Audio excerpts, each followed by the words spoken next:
Olá, você que nos acompanha em multiplataforma pela Rádio Câmara Bauru, no 93,9 FM, para Bauru e 22 cidades da região, nos canais abertos e fechados e também na página da TV Câmara Bauru no YouTube. A gente atualiza para você as demandas da nossa cidade, através dos seus representantes populares. Alexandre Bussola está conosco no estúdio. A prefeita acaba de enviar outro conjunto de projetos de leis importantes aqui na casa para o andamento deste ano, aliás, que completa na nossa gravação aqui os primeiros 6 meses do novo mandato. Vou pegar uma apreciação também do líder da prefeita aqui na Câmara. Sandro, obrigado por vir conversar conosco e atualizar sempre. Eu que agradeço, né, essa oportunidade de estar aqui prestando conta do mandato e também da minha atuação como líder do governo da prefeita municipal.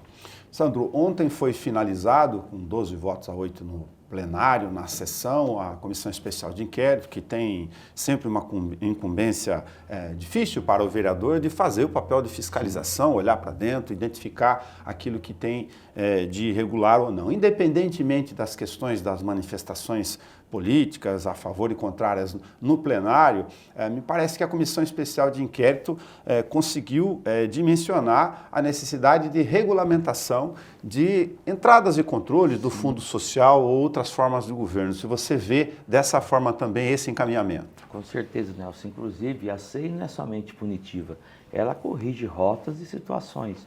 A diligência que nós fizemos e realizamos no fundo, ficou constatado realmente que não tinha um controle de entrada e nem a saída desses produtos. Nesse relatório há um apontamento disso para que o Executivo Municipal faça algum sistema de informatização para que isso se resolva, porque do jeito que está é um caos, é um espaço pequeno, falta funcionário. E o Fundo de Solidariedade, ele tem a sua importância.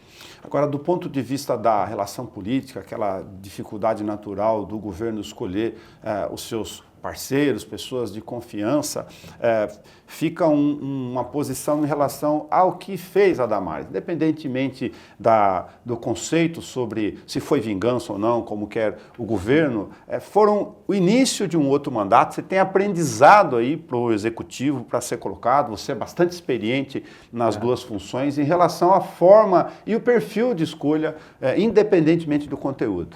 Com certeza, olha o problema que trouxe agora nesse sentido em relação à questão de relacionamento. Acho que sempre o diálogo, a boa conversa, supera bastante situações. A gente não conseguiu aprofundar muito em relação à investigação, porque são fatos de 4 anos atrás. Agora, aqui ficou claro que ela tinha uma independência de agir, uma autonomia, que está claro em todo o processo, está claro no próprio testemunho dela, tanto na delegacia como aqui na Câmara Municipal. Se as questões dos controles eram frágeis assim, administrativamente, também o perfil do gestor, do coordenador, ou para quem é delegado, é importantíssimo como correção. Com certeza, porque é o olho do executivo que está em cada setor. Então, se tem essa necessidade. E outra coisa, né? Nós deparamos que o Fundo Social está sendo usado para descarte daquilo que não se utiliza mais. Então, lá não é o local para isso. Não é depósito inservível. Não é um departamento de reciclagem. Então, é preciso agora ter as normas técnicas, o encaminhamento. O prefeito Gazeta fez uma regulamentação lá atrás, só que é preciso avançar na tecnologia, não dá para aceitar do jeito que está hoje. Outra questão que me parece política importante para o líder, tanto parlamentar, o Santo foi presidente da casa, sabe como essas relações são importantes para, de forma pedagógica também, dialogar contigo. Tem uma nova etapa, se a gente pegar aqui lá dos anos 90, da figura do secretário adjunto, recém-criado agora, tem ajustes orçamentários, mas do ponto de vista da execução, isso é um tema que foi ainda um pouco discutido. Na mesma linha da questão da escolha operacional, o secretário tem uma série de dimensões, algumas secretarias muito mais sobrecarregadas para trabalhar no dia a dia, isso é indiscutível. Em outra ponta, tem que alguém tocar as questões internas, o operacional da máquina. O adjunto pode exercer essa função ou é outro viés? Acredito que deve exercer. O secretário ele tem um papel mais burocrático das ações internas da própria secretaria. Agora, esse subsecretário que foi criado, eu defendo que tem um caráter político e mais comunicativo das próprias ações de cada secretaria. Porque quando nós temos um problema econômico que nós estamos enfrentando de queda de arrecadação nos primeiros meses, o que supera isso? É o relacionamento, é a boa política, é o diálogo, e é isso mesmo como líder tenho sentido falta. Imagine os demais vereadores. Esta pontuação também, de que forma ela pode estar, em algum grau, em alguma dose, embutida na votação, por exemplo, da Comissão Especial de Inquérito, do 12-8. Ou seja, os vereadores, eles são representantes populares, vou aqui falar o óbvio do dia a dia, claro, essencial e importante. Há uma preocupação natural com várias demandas de zeladoria, por exemplo, e de respostas para aquilo que eles são ansiosos, querem resolver. Sim, nós não podemos aceitar exemplo de secretário, de vereador que procurou a Secretaria de Educação. O secretário simplesmente disse, desce lá no poupa-tempo para resolver o seu problema. Então, ele é o representante da sociedade. Se ele está ali é porque o cidadão que procurou ele já esgotou todos os caminhos. O último caminho é a Câmara Municipal. Então, tem que haver o respeito à comunicação. Então, por isso que eu acho que o papel desse adjunto, ele tem que vir para suprir isso. Não que eu defendo simplesmente indicação técnicas, mas tem que ter técnica, tem que ter política e tem que ter comunicação. A gente estava aqui no bastidor, vou pedir licença para comentar, o vereador estava comentando sobre o celular, que é a dificuldade da quantidade de demandas que chega aqui. Quando vai lá na ponta e estoura, ou vai direto no secretário, é porque algum obstáculo aconteceu no meio do caminho. Com certeza, está faltando esse diálogo, essa interlocução. Então, geralmente, quem está na periferia, quem está no bairro, quem está na igreja, ou quem está no seu bar, é o vereador. Então, é ali que vem a demanda e, por isso, tem que ser respeitada por todo o secretário. A prefeita mandou para casa um ajuste que era necessário e esperado com a criação dos adjuntos, mas sobretudo das 3 novas pastas, habitação, de governo e secretaria de comunicação. Olha a palavra-chave que a gente está comentando aqui, de novo, numa estrutura de secretariado para uma cidade de 400 mil habitantes. Será preciso fazer ajustes no orçamento em relação a essa questão, pelo menos para esse primeiro ano. Você vê preocupação nisso? Isso pode ser ajustado? Pode ser ajustado desde que se cumpra algumas tarefas que são naturais. Primeiro, a apresentação daquilo que está sendo criado, da onde está saindo o dinheiro, para onde está indo o recurso para manter essa secretaria, e o executivo, de fato, quebrar essa barreira que existe entre os dois poderes de diálogo. Isso não pode acontecer. Então tem que vir aqui, tem que sentar, tem que explicar para que as coisas nos caminhem sem que haja algum tipo de dificuldade pela não aprovação desse orçamento agora. Ia pegar um outro item pedagógico disso, que foi o Sandro ontem que fez a interlocução, mesmo sendo a FUNPREV, teoricamente, um órgão da administração indireta, tinha um ruído em relação à questão de um projeto de lei que é enviado através do Executivo, seu caminho jurídico natural de prerrogativa, e foi feito no plenário, no intervalo regimental, um diálogo. Ou seja, tem dúvida? Desce, explique, conversa. Explica, conversa, porque às vezes o diálogo pode superar muitas coisas. Ontem ficou claro qual era a relação do sindicato, dos trabalhadores, qual é o papel da FUNPREV, e que às vezes, quando vem escrito, a exposição de motivos é 7 linhas num projeto, e às vezes tem termo jurídico que é incompreensível para o vereador. Então, até isso nós temos que mudar. Então, sempre o diálogo é importante. Não é você propor nadinha, isso aí só prejudica a relação, não é judicializando tudo, que só prejudica a relação. Então, quando eu assumi o papel de ser líder, é para superar esse tipo de ação. Agora, o esgarçamento, o enfrentamento, não contribui com nada. Falar de novo sobre isso na prática, que é a nossa missão pública, que é de acompanhar. Ontem, no plenário, na discussão do chamado primeiro turno de votação, tinha um projeto técnico dessa natureza de profundidade. Olha, a gente que está habituado a ficar lendo aqui, tinha uma modificação de um anexo, de uma lei que alterava a outra, de coeficiente de aproveitamento, chamado CA, que é um índice de construção em relação ao tamanho do imóvel de distritos. É bastante técnico. Técnico, e eu tenho clareza em dizer aqui que a maioria dos vereadores não tinha conhecimento, porque não é que é mal redigido, é técnico demais.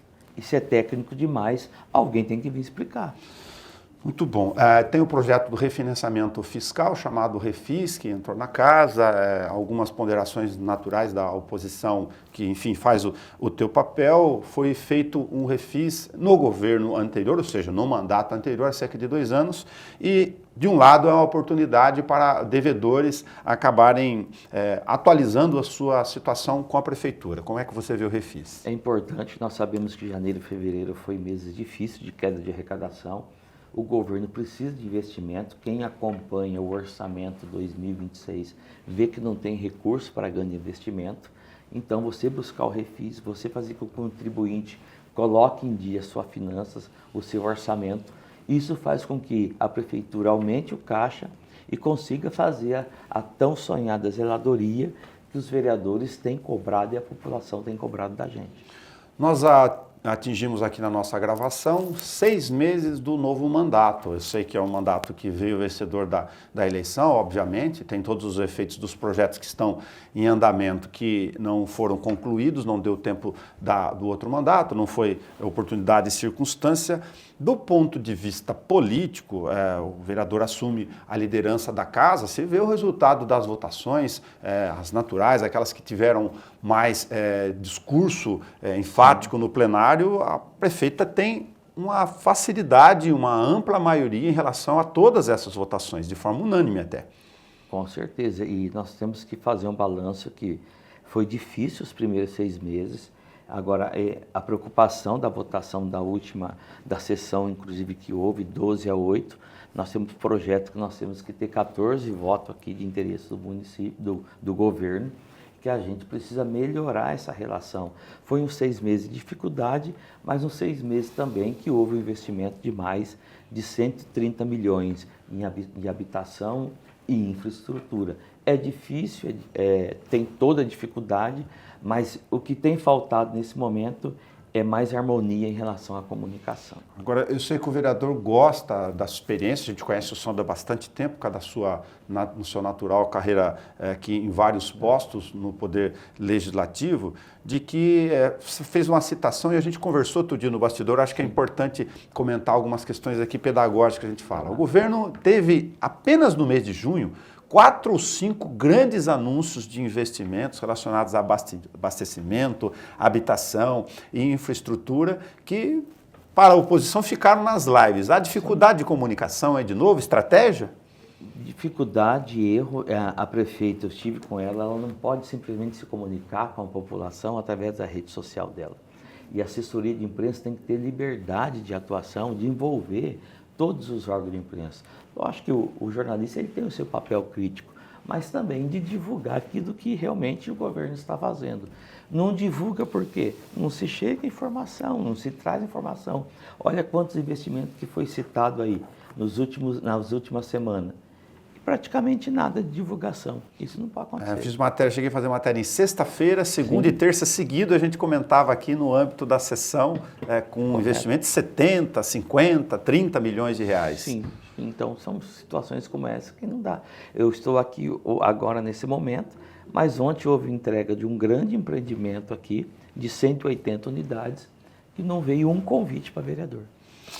De fato, o segundo semestre tem demandas importantes, tem a lei de uso e ocupação de solo que atende toda a cidade ou tem demandas para toda a cidade, como se sabe, tem questões imobiliárias, ajuste da terra, tem aquele que tem legitimamente o interesse em fazer empreendimento, mas aquele que também quer melhores facilidades do ponto de vista dos seus negócios de custos, junto ao plano diretor. O calendário vai ficar apertado, porque deve chegar aqui em setembro para, segundo o governo, já votar na casa. Como é que você vê essa dificuldade? É muito preocupante, inclusive nós sentamos com o Ministério Público também. A empresa que tem conduzido isso, Nelson, tem deixado muito a desejar. Eu acho que eles estão pegando uma realidade de outro município, trazendo para cá, ao dizer, por exemplo, que a nossa cidade é abastecida 100% com água. Eu acho que ele não deve estar falando... Toda uma andada aqui. Não deve estar falando... Abrir torneira. Não deve estar falando de Bauru. As plenárias estão esvaziadas, não tem uma presença popular. Com certeza isso vai ser questionado no futuro. E lembrando, a Câmara não pode propor emenda. Porque primeiro passa pelo quê? Pela opinião popular. E isso não está sendo realizado. Muito obrigado, Sandro. O Sandro deixou aqui a Comissão de Justiça para poder atualizar conosco esse espaço. A gente vai sempre colocando com você esses temas, vários desses projetos que estarão em andamento. Certamente ele retornará aqui na Rádio e TV Câmara para atualizar com você. Eu que agradeço essa oportunidade de estar aqui debatendo contigo e prestando conta de todo o nosso trabalho. Muito obrigado. Se você pegou a nossa conversa no meio do caminho, não se preocupe, isso é um documento público, além de ser atualização da vida sua, da nossa cidade, de forma coletiva. É só clicar em vídeos na TV Câmara Bauru, lá no YouTube. Até nosso próximo encontro.